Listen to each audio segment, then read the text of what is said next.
মৃত্যুর পর মানুষ যে 7টি আফসোস করবে, 1, আফসোস আমি যদি মাটি হয়ে যেতাম। 2, আফসোস যদি পরকালের জন্য কিছু করতাম। 3, আফসোস আমাকে যদি আমার আমলনামা না দেওয়া হতো। 4, আফসোস আমি যদি তাকে বন্ধুরূপে গ্রহণ না করতাম। 5, আফসোস আমরা যদি আল্লাহ ও আল্লাহর রাসূল সাল্লাল্লাহু আলাইহি ওয়াসাল্লামের আনুগত্য করতাম। 6, আফসোস আমিও যদি তাদের সঙ্গে থাকতাম তাহলে বিরাট সফলতা লাভ করতে পারতাম।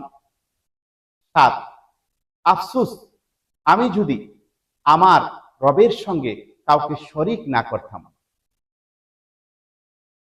আল্লাহ রাব্বুল আলামিন আমাদেরকে এই আফসোস করা থেকে হেফাজত থাকার তৌফিক দান করুন।